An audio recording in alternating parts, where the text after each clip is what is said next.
Ok. Iremos iniciar nossa aula de forma farmacêutica gel. Então, para que a gente utilizar o gel, né? O gel, ele é utilizado, destinado para uso externo tópico, quando a forma farmacêutica é gel, tá? Apresenta como veículo, é apresentável como veículo, que é ideais para administração de ativos em peles acneicas e pele oleosa também, principalmente quando a gente utiliza na área de cosméticos, tá? Mas nada impede que também utilizemos esta forma farmacêutica na área medicamentosa, tá? Em que pode ser utilizado como preparações intranasais, intravaginais, retais, orais e até mesmo parenterais. Na forma de medicamentos, utilizamos alguns princípios ativos, como anti-inflamatórios, dependendo do tipo de princípio ativo, ele pode ser antiacneico com o medicamento, tá certo? Anticoagulantes, anestésicos locais, antihistamínicos, vasoconstrictores, antissépticos, dentre outros, tá? É uma forma farmacêutica semissólida, certo? Que eu vou apresentar aqui a definição. Para cosméticos, podemos ter também essa forma gel para protetores solares, para hidratantes, produto anti-envelhecimento, produtos para banho, máscaras faciais, renovadores celulares, tensores e vários outros produtos, tá? O recipiente utilizado nessa forma farmacêutica gel, tá? Ele é um polímero, que eu vou apresentar a definição para vocês, e simplesmente podemos ter a forma como gel, ou podemos utilizar como esse polímero, esse recipiente, como um agente espessante de outras formas farmacêuticas, tá? Mas aqui iremos focar somente na forma gel. E o que seria esse gel, tá? São preparações, aqui eu mostro 3 definições para vocês que vão dizer a mesma coisa. São preparações que se encontram em um estado intermediário, ou seja, não é nem líquido e nem sólido. Ele está como, tipo assim, para vocês visualizarem melhor, um tipo gelatina, tá? A gelatina não estava, aprisiona a água e ela não fica nem no estado sólido nem no estado líquido. E aí, esse polímero, ele vai estar no tamanho de partícula de 1 nanômetro a 0,5 micrômetros, formando uma malha, que nós chamamos de um sistema em rede. E essa malha, ela aprisiona o líquido, e aí nós chamamos de sistema coloidal, tá? Também podemos definir que é uma forma farmacêutica semissólida. Como utilizamos os polímeros, que vai estar no tamanho de 1 nanômetro a 0,5 micrômetros, determinamos que neste tamanho são partículas coloidais. E como forma esta malha, né, de rede que aprisiona a água, tá certo? Então, ela não sedimenta, então fica dispersa. Também podemos definir, né, como dispersões de pequenas partículas que podem ter características inorgânicas ou grandes moléculas orgânicas, dependendo da origem do polímero, que são encerradas e interpenetradas, né, por um líquido, formando essa rede, essa malha, que aprisiona o líquido, e aí forma um sistema semissólido. Esse sistema é dito semissólido, por quê? Porque a água, ela não vai estar completamente livre. Se ela tivesse livre, estaria como líquido. E aí, como esse sistema, ele aprisiona a água, tá? E a água, ela vai ter um certo movimento, então, nós classificamos como semissólido. Aí, eu apresento para vocês aqui o polímero, que é justamente o componente principal que caracteriza a forma farmacêutica gel, tá? Então, você pensou em gel, então, o primeiro recipiente que vai vir na cabeça é o polímero. E o que é o polímero, né? Poli, vários, mero, partes. Então, são várias unidades. Essas unidades, elas podem ser iguais ou elas podem ser diferentes, mas elas precisam se repetir. E aí vão formar uma longa cadeia polimérica. E aqui eu trouxe para vocês, nós temos uma infinidade de polímeros. E essa infinidade de polímeros é que dá todo o diferencial de um galemista, que é escolher esse tipo de polímero, tá? E aí eu trouxe aqui alguns exemplos para vocês, como, por exemplo, a estrutura da celulose, que temos vários derivados de celulose, que nós utilizamos, por exemplo, na farmácia de manipulação, nós utilizamos o natrozol. Natrozol é o nome comercial, que se chama etilcelulose, tá? Hidroxietilcelulose. Nós temos também aqui outro exemplo, tá, para vocês, os de cadeia polipeptídica, tá, na conformação beta, e temos aqui também os que utilizamos para fazer nanossistemas, tá, também, que é o PCL, o PLA, o PGA, o PGLA, que utilizamos corriqueiramente em novas formas farmacêuticas, como nanocápsulas, microcápsulas, tá certo? Nano e microsistemas. Aqui é só um exemplo para vocês de como sintetizamos um polímero, tá? Então, nós temos uma pequena unidade em que utilizamos um catalisador. Esse catalisador, nós iremos reagir com outra pequena unidade na mesma estrutura molecular, e aqui nós vamos repetir estas unidades. Então, são N unidades, e com essas N unidades, nós vamos ter a chance de obter vários tipos de polímeros com características físico-químicas diferenciadas e de solubilização, de afinidade com uma água, de aprisionamento da água, tá? Aqui é o exemplo do polietileno. Então, temos polietileno de baixa densidade e de alta densidade. E isso nós podemos ter de baixa densidade, que são polietilenos líquidos, e de alta densidade, são os polietilenos sólidos. Bem, aqui é um exemplo, tá? Um artigo, tá? De Huan Du, um artigo publicado em 2019, numa revista de polímeros, tá? Em que é bem interessante esse artigo, que ele fala da polimerização in situ, e que a gente pode fazer. Então, nós podemos comprar já da empresa, já pronto, tá? Um polímero, tá certo? E aí a gente compra esse polímero pronto e recebe na farmácia de manipulação, e é só hidratar esse polímero, colocar conservantes, e aí você já obtém um gel, tá certo? Ou então, você pode manipular esse polímero, você pode sintetizar o polímero, tá? Então, aqui, ele deu um exemplo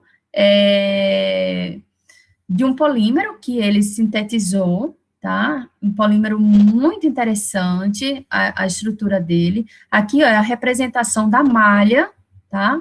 Então, esse polímero forma essa rede, e entre essa rede, você aprisiona a água. Com esse aprisionamento da água, você vai ter um estado semissólido, que é o gel, tá?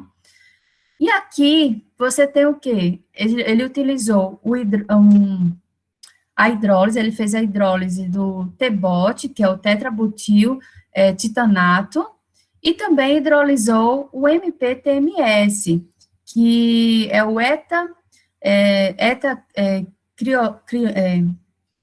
eta-criolox propil trimetoxicilano, tá? E com isso, essa hidrólise que ele fez, ele utilizou meio básico, tá? Hidróxido de sódio para poder hidrolisar. Aqui está a estrutura, o tetra, tá? O tetrabutil titanato. Aqui ele hidrolisou com hidróxido de sódio e ele obteve essa estrutura molecular. Da mesma forma, ele hidrolisou também com hidróxido de sódio, o MPTMS, Aí aqui você vê a estrutura de silício, e aqui obtendo uma nova estrutura molecular, tá? Com repetições da mesma estrutura. Então, ele associou essas duas estruturas que ele obteve com essa estrutura molecular com função NH2, e aí obteve um polímero in situ, tá? Então, isso com a temperatura de 25 graus Celsius. Ou seja, é uma síntese que você pode fazer direto na farmácia de manipulação e você obter um polímero dentro da própria farmácia de manipulação sem precisar de muitos equipamentos, tá? Somente tendo os reagentes, né? Os ativos para realizar essa síntese e também os agentes, ou seja, não precisa de muito investimento para poder obter esse tipo de gel. E aí você pode brincar com a reologia, ou seja, com a viscosidade desse produto, né? Aqui ele mostrou, por exemplo, nessa figura A, em 72 horas, tá? Aqui você só 0% de um e 0% de outro, você teve somente a função água aqui, né? Isso aqui seria o placebo, no caso. Então, você vê que não teve água, você não tem a forma gel. Aqui, nessa figura B, ele colocou uma proporção de 0,10, ou seja, ele não colocou nada de T-bot e colocou 10 de MPTMS. Aí, aqui, ó, a reologia. Então, formou o gel, mas o gel não era tão viscoso, tá? Já em C, ele já fez uma associação, colocou 3% de T-bot e 7% de MPTMS. E aqui, ó, você vê que já teve uma maior resistência desse gel, já ficou bem mais viscoso, um gel opaco, tá? Não tem nenhuma transparência. Aqui você já vê 10% de T-bot e 0% de MPTMS. Você já observa um gel mais transparente, no entanto, com maior viscosidade. E aqui ele demonstrou, tanto na figura E como na figura F, a resistência desse gel, tá certo? E a tixotropia dele, tá? Em que ele retorna ao estado inicial, mesmo com uma pressão, tá? E ele também consegue ficar em formatos de acordo com a forma que você inserir esse gel. Então, é bem interessante esse tipo de polímero. E aqui ele mostrou em microscopia eletrônica, tá? Ele mostrou aqui a apresentação, ó, de T-bot, MPTMS de 3% de T-bot e 7%, 30% de T-bot, 70% de MPTMS. Aqui ele mostrou como fica a estrutura em microscopia eletrônica e os espaços para aprisionar a água, tá? Na figura B, esses espaços que ele colocou 5% de um e 5% de outro, tá? Já ficaram mais estreitos. E quando ele inverteu, colocou uma concentração maior de T-bot, que é mais viscoso, e uma concentração menor de MPTMS, a estrutura ainda ficou mais estreita para aprisionamento de água, ou seja, acaba dificultando esse aprisionamento da água. Então, foi um trabalho bem interessante, em que pode ser utilizado, se você não tiver acesso, né, a comprar a matéria-prima diretamente do distribuidor, né, até porque nós estamos numa fase de grande dificuldade de compra de polímero. Então, uma das ideias que vocês podem ter de startup, por exemplo, é síntese de polímero, né? Precisamos, sim, de pessoas capacitadas que tenham interesse. Primeiro, ter interesse, né? Interesse, vontade, ter a necessidade de entrar nessa área de síntese de polímero. e que aí existe, sim, um mercado muito promissor para essa área, porque polímero a gente utiliza para tudo, né? Inclusive até para a fabricação de embalagem, né? Principalmente se o polímero for biodegradável, né? Então aí tem uma abertura enorme de interesse de mercado para quem quer entrar nessa área de síntese de polímero. Aqui é um outro trabalho de 2007 com hidrogéis de poliacrilamina e metilcelulose. Aqui em A, você vê o gel de poliacrilamida, ou um gel bem definido, também são imagens de microscopia eletrônica, e aqui você vê, né, que todos esses vácuos são os locais de aprisionamento da água, tá? E quando você vê essas estruturas aqui, são os polímeros, a forma como ele rearranja, tá, dentro de um recipiente, que, na verdade, a gente não consegue ver a olho nu, a gente só vê com microscopia eletrônica. Por quê? Porque ele está numa dimensão de colóide, né, uma dimensão muito pequena, que não é possível a gente ver a olho nu, só com microscopia eletrônica. Então, a olho nu, a gente só observa o estado semissólido, e vai observar se ele vai ficar transparente ou opaco, tá? Aqui na figura B, a gente observa o gel de poliacrilamida em duas concentrações, tá? Na concentração de 0,5% e na figura C, na concentração de 1%, tá? Bem, continuando, classificamos também esses polímeros de acordo com a sua natureza iônica, tá? E aí classificamos como polímeros iônicos e polímeros não iônicos. E o que quer dizer isso? Quando nós utilizamos os polímeros que são não iônicos, ou seja, eles não são dependentes de pH para organizar essa malha, tá? Então, uma simples hidratação desse polímero e agitação, tá? Essa água vai ser aprisionada nesse polímero e formar o estado semissólido. Agora, quando eles são dependentes de pH, precisamos corrigir o pH da água, corrigir o pH desse polímero, da preparação final, na preparação compatível a esse polímero, para ele se organizar e formar essa rede para aprisionar a água. E aí temos duas considerações, temos uma consideração aqui a fazer também. Os polímeros que são não iônicos, ou seja, que não dependem de pH para formar o gel, eles são compatíveis com princípios ativos ácidos.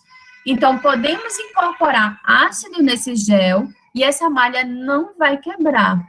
Agora, se incorporarmos ácido em um polímero que é dependente de pH, ou seja, um polímero iônico, que geralmente são polímeros aniônicos com carga negativa, então, se incorporarmos o princípio ativo nesse gel, esse polímero vai quebrar. E o que quer dizer isso? Ele rompe a malha e libera a água. Liberando a água, então, ele deixa de ficar no estado semissólido para voltar ao estado líquido, porque a água foi liberada. Temos uma infinidade de polímeros disponíveis para comercialização, né? Eu apresentei para vocês aí um polímero que a gente pode sintetizar, né? Investir o nosso conhecimento e obter cada vez mais tipos diferentes de polímeros, mas também tem os polímeros que já são em uso, já são clássicos de formulação, que todo mundo já conhece, a reologia, a compatibilidade dele com os princípios ativos, tá? Que seria uma outra ferramenta de aprendizagem para vocês, em que, nesse caso, vocês vão investir em princípios ativos que são compatíveis com esses polímeros, tá? E procurar uma diferenciação aí para o mercado. Então, nós temos o que aí?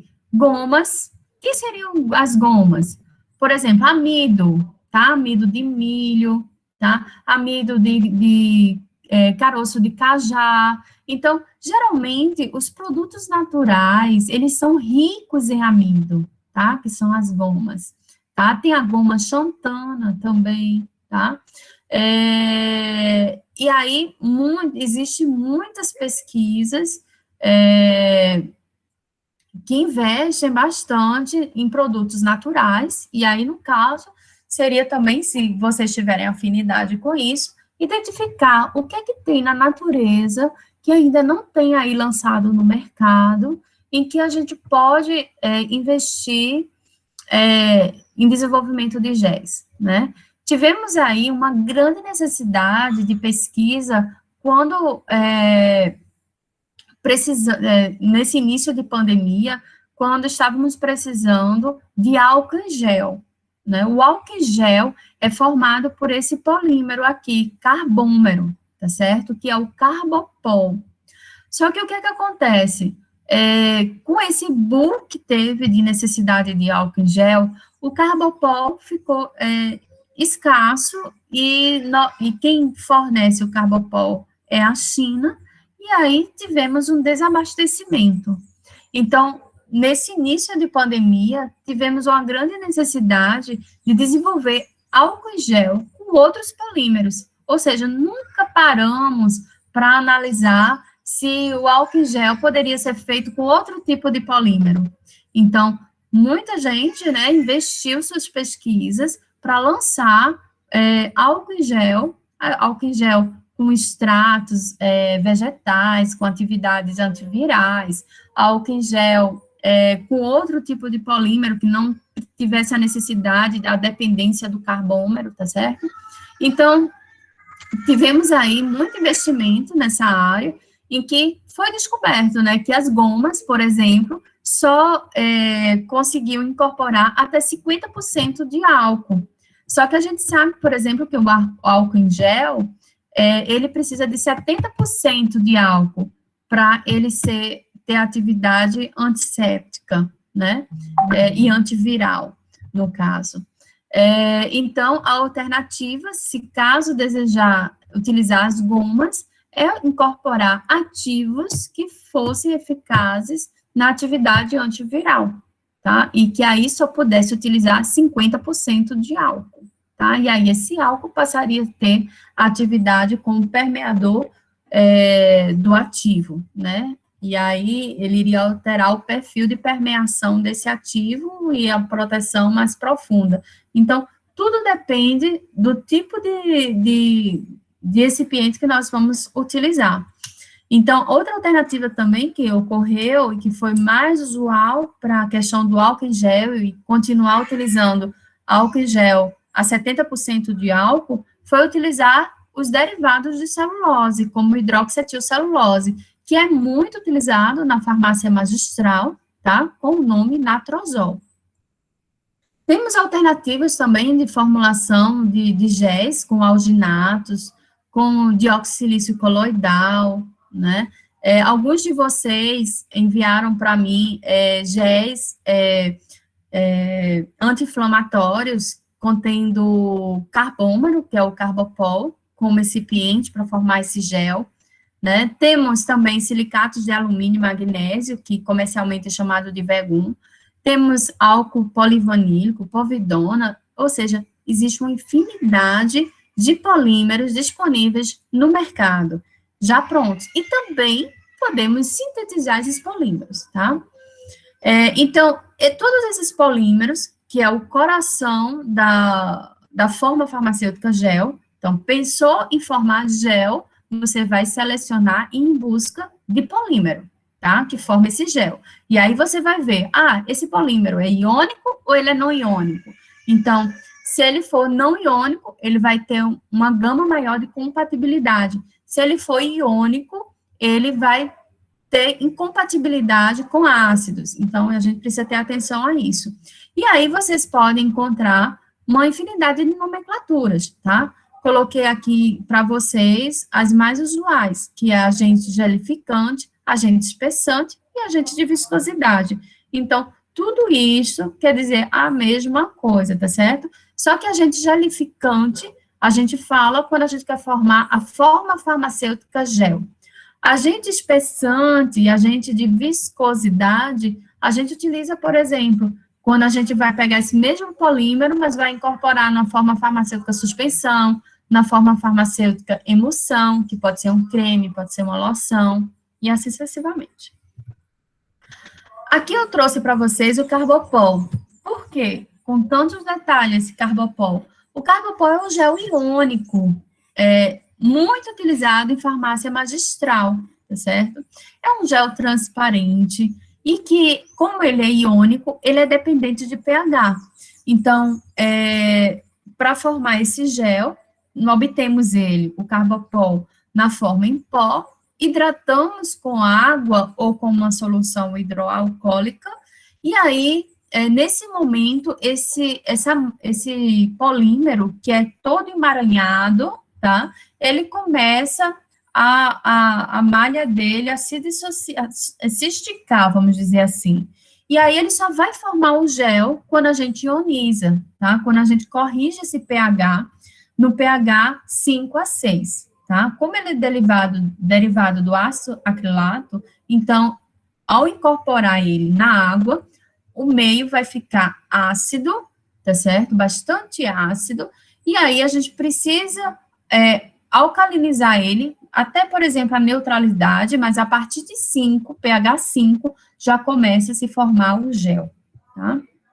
Se incorporar nesse gel um ácido, então ele vai se dissociar, tá certo? E aí ele vai liberar a água. Liberando a água, ele sai do estado semissólido para o estado líquido.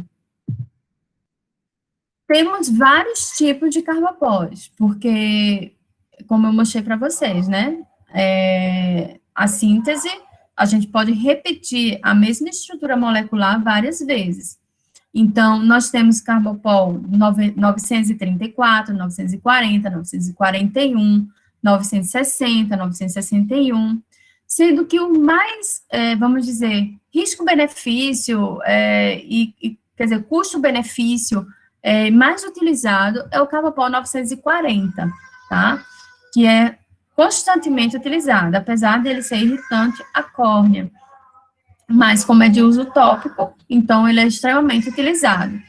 Mas, quando o produto final, ele tem um valor agregado, a gente tem uma margem maior de contribuição para se trabalhar nesse produto, então, podemos utilizar o Carbopol Trex 10, que é um Carbopol que ele forma menos grumos quando está em contato com a água, ele solubiliza melhor, é um gel que forma instantaneamente, tá? Então, ele é muito melhor do que o Carbopol 940, só que ele é um pouco mais caro. Por isso que ele é só incorporado na formulação, quando essa formulação, ela tem uma lucratividade um pouco maior. Temos também o ETD 2020, que também dispersa facilmente, tá? Na formulação, é uma outra opção de Carbopol, também com menos formação de grumos, tá? E aí, uma outra opção é o Aqua SF1, que esse daqui, ele é mais compatível com ácidos. Então, quando a gente quer utilizar o Carbopol, né, mesmo ele sendo iônico, a melhor escolha de se utilizar com ácidos é utilizando o Aqua SF1. Temos também essa outra opção, que é o 980 e o 974, quando a gente quer substituir o 940, porque quando a gente faz a síntese do 940, utilizamos alguns solventes que têm um potencial cancerígeno, como o benzeno. Claro que o benzeno não vai estar lá no polímero, porque ele precisa ser evaporado, senão não é permitido a venda desse produto. Mas, para evitar riscos, existe essa opção 980, que é uma outra rota de utilização de solventes, que não utiliza benzeno. Aqui eu citei para vocês, mas vocês podem, com calma, ver lá no Guia Prático de Farmácia Magistral, a lista de agentes gelificantes mais utilizados, com suas concentrações usuais e o pH compatível. Então, o segredo de formar o gel, tá? Está também não só na escolha do polímero, se é um polímero iônico, se é um polímero não iônico, tá? E também da questão da sua reologia, mas também pela concentração que eu vou utilizar na formulação. Quanto mais concentrado for esse gel, mais espessa vai ser a estrutura polimérica de aprisionamento dessa água, tá? Então, mais resistente vai ser esse gel, mais viscoso vai ser esse gel, tá? E aí, alguns são iônicos, tá? E quando é iônico, como, por exemplo, o carbopol, nós precisamos ter muita atenção com o pH. Aí, ó, temos goma adraganta, temos hidroxetilcelulose. Então, na farmácia magistral, quais são os 2 polímeros que utilizamos mais, que é chave, que a gente faz em quantidade um pouco maior, já deixa lá a escala, que a RDC, ela permite em que possamos manipular até uma escala semi-industrial, tá? É o carbopol, que é um gel iônico, tá? E o natrozol, que é o hidroxetilcelulose, HEC, tá? Que é um gel não iônico. Então, ele suporta de 2 a 12 de pH. A concentração mais usual do gel de hidroxetilcelulose é 2%. No caso de carbopol, nós utilizamos uma concentração de 0,5 a 1%. Se formos manipular, por exemplo, o álcool em gel, nós utilizamos a 1%. Por quê? Porque o álcool, ele também é incompatível, um pouco, ele ioniza, né, esse carbômero, e aí, se você utilizar 0,5%, esse gel vai ficar muito fluido. Então, aumentamos a concentração do carbopol, ou selecionamos o tipo de carbopol mais compatível com o álcool. Tudo depende do preço que vamos vender esse álcool em gel, tá? Se for um preço mais acessível, então vamos utilizar o Carbopol 940, então é melhor utilizar o Carbopol a 1%, tá? E aqui tem outros exemplos, por exemplo, o Vegum, o Polaxamer 407, Pemulent, temos o Pemulent R1, Pemulent R2, que também vai variar a afinidade dele com óleo ou não, tá? Então, aqui está a listinha para vocês, e aí vocês, no primeiro passo para aprender isso aí, ter mais afinidade com esses polímeros que já existem, é observar no rótulo dos produtos os polímeros mais utilizados. Então, é o primeiro passo para você começar a entender sobre gel. E aí, nós temos uma infinidade de produtos. Por exemplo, até o gel de cabelo, né, que os homens muito utilizam para modelar o cabelo. Qual é o tipo de polímero que é utilizado ali? É o gel de carbopol. É um gel que dá uma aparência transparente, né, é aquele gel translúcido, né, atraente para o consumidor. E aí, essa é a justificativa de utilizar o gel de carbopol no modelador capilar, por exemplo, tá? E aí, o gel de hidroxetilcelulose, ele é mais resistente ao pH, mas, ao mesmo tempo, ele é opaco, então, ele não é muito atrativo visualmente, tá? Então, são 2 estratégias diferenciadas que utilizamos ou o carbopol ou o natrozol. A propriedade desses géis, né, é o quê? Nós vamos elevar a viscosidade das preparações. E aí, precisamos ter atenção na temperatura, na hora de preparar, na velocidade de agitação, até para não formar bolhas de ar no momento da agitação, no grau de solvatação e hidratação, ou seja, a absorção desse gel, da água pelo gel, né, pelo polímero, a natureza desse polímero e a concentração desse polímero, como também o pH. Essas são todas as variáveis que precisamos ter atenção na hora de preparar o gel. Então, como fazer esse gel? Esse gel, primeiro, nós iremos selecionar o polímero, tá? A seleção desse polímero vai variar de acordo com o princípio ativo que você escolheu, tá? Não só com o princípio ativo que você escolheu, mas qual é a sua proposta? Por exemplo, eu vou dar um exemplo tradicional de alimentício, né, que é clássico. É o ketchup. O ketchup da Hellmann's, ele, quando você aperta a embalagem, o ketchup ele vai e volta sem melar a parte externa da embalagem. Isso aí é a tecnologia do polímero que proporciona esse tipo de propriedade do gel, que a gente chama de tixotropia, que eu vou falar para vocês daqui a pouco. Então, a proposta de venda desse produto está relacionada com a embalagem, tá? Ou seja, com o desejo do consumidor de utilizar um ketchup que não fique a parte externa da embalagem suja, né? Então, nós podemos ter vários focos para escolher esse tipo de polímero. Podemos ter o foco do princípio ativo, né, da compatibilidade do princípio ativo, nós podemos ter o foco da visão daquele cliente, de ver um gel translúcido, transparente, né, podemos ter o foco também em relação à embalagem, por exemplo, podemos ter o foco da pegajosidade, porque esses polímeros, geralmente, eles são pegajosos, então, você quer que não fique pegajoso, então, tudo depende da necessidade do cliente para a escolha desse polímero. E aí, selecionamos esse polímero, tá? Podemos associar mais de um polímero? Podemos também associar mais de um polímero na formulação.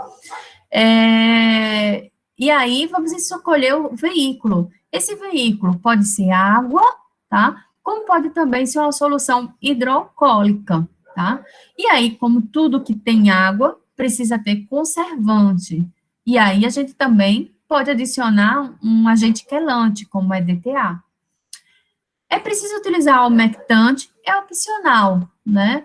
O humectante, ele vai fazer com que a água não evapore, ou então ele vai regular também a pegajosidade desse gel.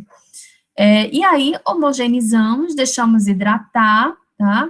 Essa hidratação, ela pode ser de um dia para o outro, então você pesa o polímero, coloca esse polímero no veículo, já com seu conservante, ele vai hidratando durante a noite, e no outro dia você agita, e aí com essa agitação já vai formar o gel. No caso, se esse polímero for iônico, você corrige o pH, e aí ele só vai formar o gel após a correção do pH. A outra opção é você continuar agitando, tá certo? Continua agitando esse polímero até ele formar o gel. Tá? Lembrar que toda vez que for formar esse gel, é preciso corrigir o pH da água. Então, antes de iniciar a formulação, ou qualquer outra formulação, o pH precisa ser 7. Numa indústria, por exemplo, antes de iniciar o processo produtivo de qualquer lote, é preciso fazer a análise da água. Então, faz-se análise físico-química e envia a amostra para fazer análise microbiológica. Só após a análise da água que pode iniciar o processo produtivo. Aqui estão os equipamentos, né? Obviamente que são os equipamentos que eu coloquei para a farmácia magistral, não é para a indústria, que precisamos de espátula para pesar, precisamos de uma balança analítica, precisamos de provetas, né? Precisamos de agitador. Esse agitador mecânico é com uma hélice multidentada, que é uma hélice que forma menos bolha para formar gel, tá? Precisamos de um becker, pode ser de vidro ou de plástico, né? Se for utilizar aquecimento, então precisa ser de vidro. Se não utilizar aquecimento no processo, pode ser de plástico. E aí um bastão de vidro. Com esses equipamentos, tá? Você já inicia o processo produtivo de gel. Aqui eu coloquei para vocês um vídeo, tá? E aí vocês podem entrar também no YouTube dessa empresa, que tem vários exemplos sobre como fabricar géis, tá? Todo esse material vocês também podem encontrar no blog, o blog Farma Educa Saúde.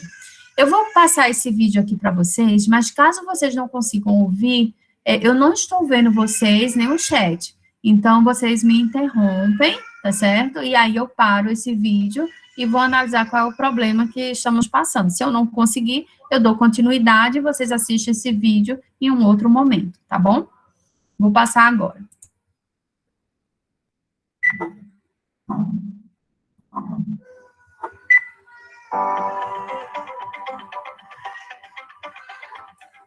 O carbomal é um espessante importante para muitos genes, crenças, emoções que a gente desenvolve. Mas ele se destaca um pouco.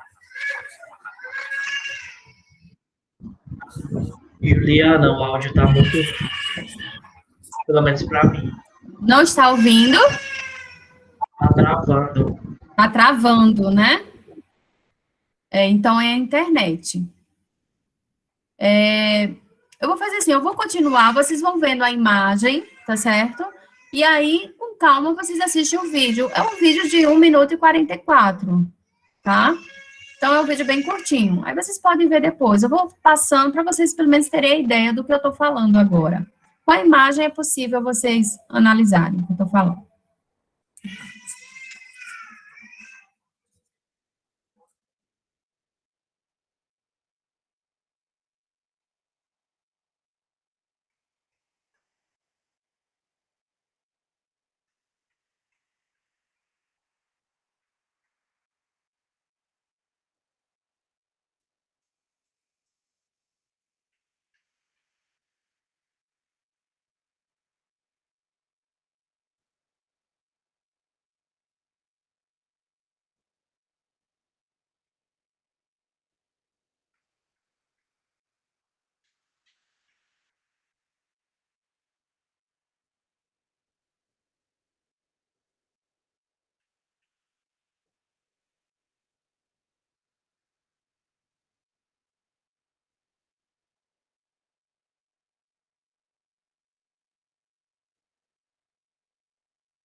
Bem, aí vocês podem entrar no site da Silverson, é um fornecedor de equipamento, tá?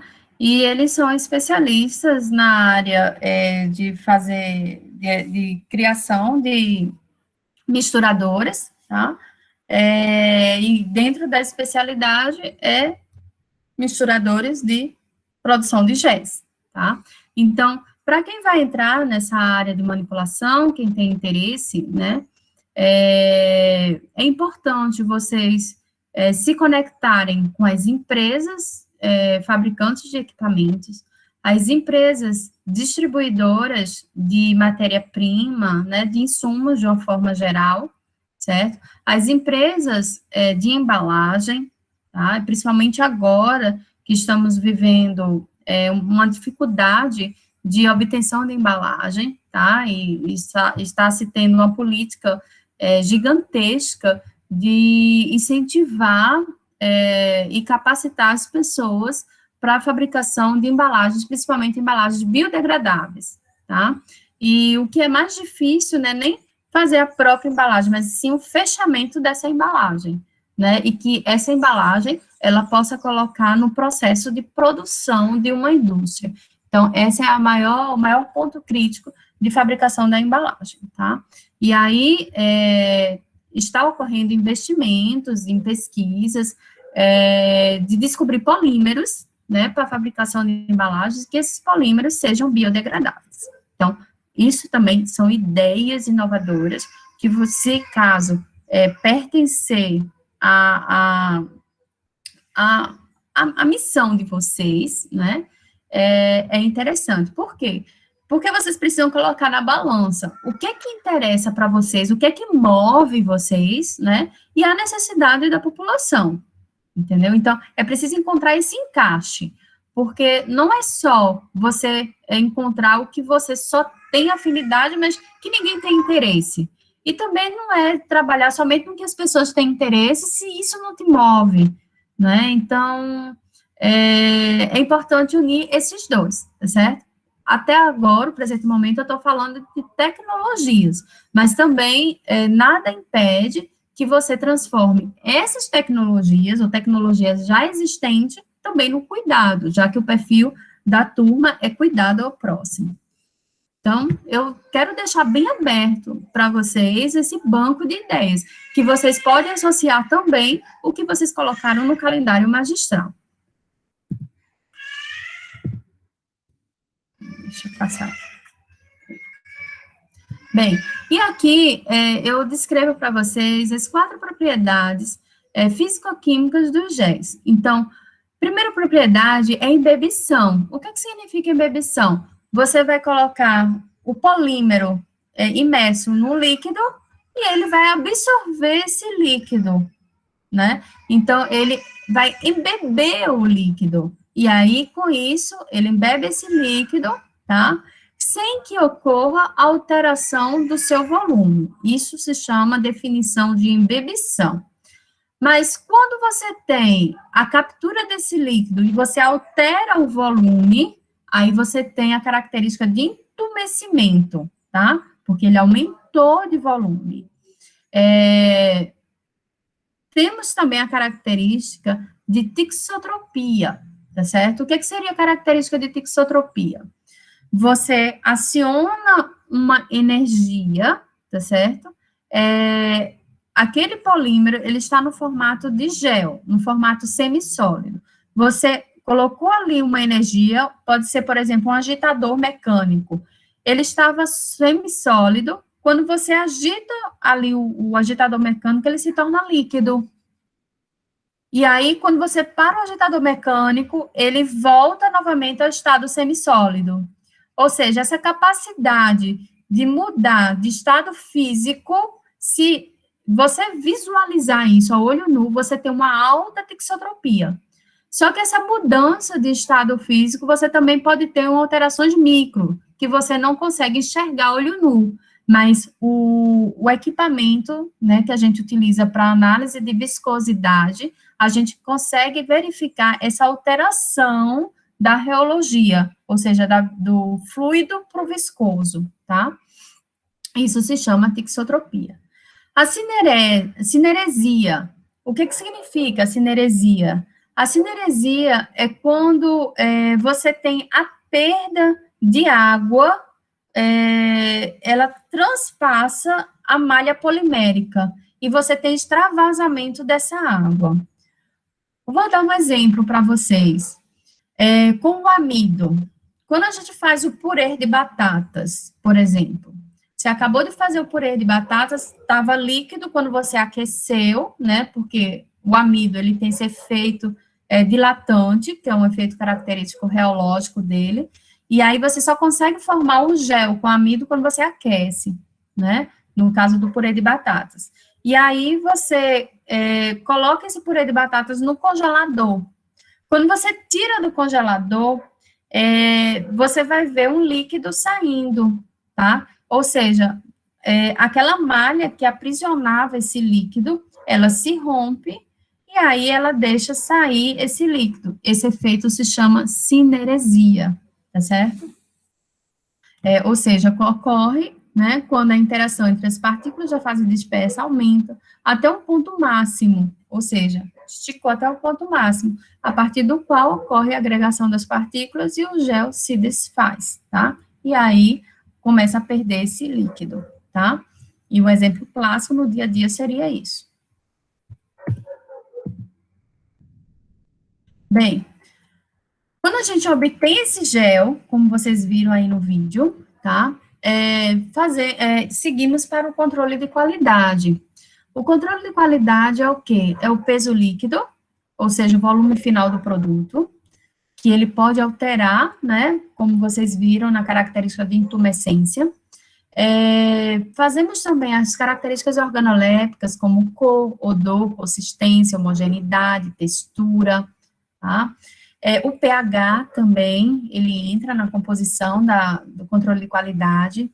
As características reológicas, como viscosidade, espalhabilidade, a dureza, e o sensorial, porque o público, ele não deixa passar o sensorial. Primeira coisa que o público vai sentir é se é pegajoso, tá? Aí, também podemos avaliar se ele é duro, se ele é elástico, tá certo? E aqui, eu mostro para vocês o Canvas, né? Justamente para a gente entender um pouco dessa ideia. Mas antes de passar aqui para vocês o Canvas, eu queria passar para vocês o áudio da nossa parceira, que está no formato podcast. Vou apresentar aqui para vocês.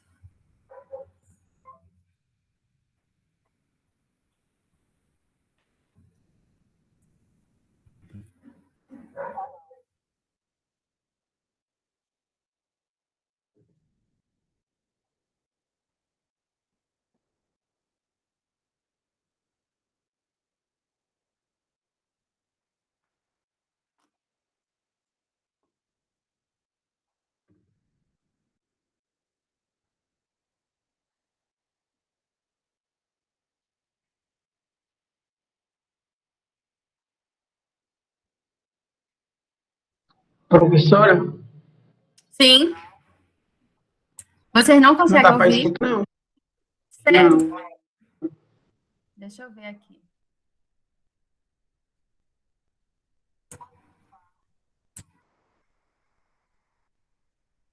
Eu ainda não consegui resolver essa questão. Deixa eu botar.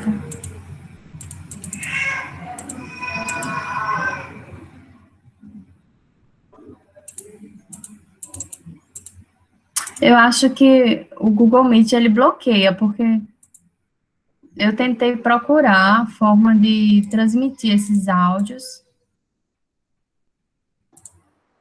Áudio eu acredito que dessa forma aí. Deixa eu ver. Consegue não? Tá somente em inglês, né? Pode ser porque o seu microfone está ativado. Deixa eu ver.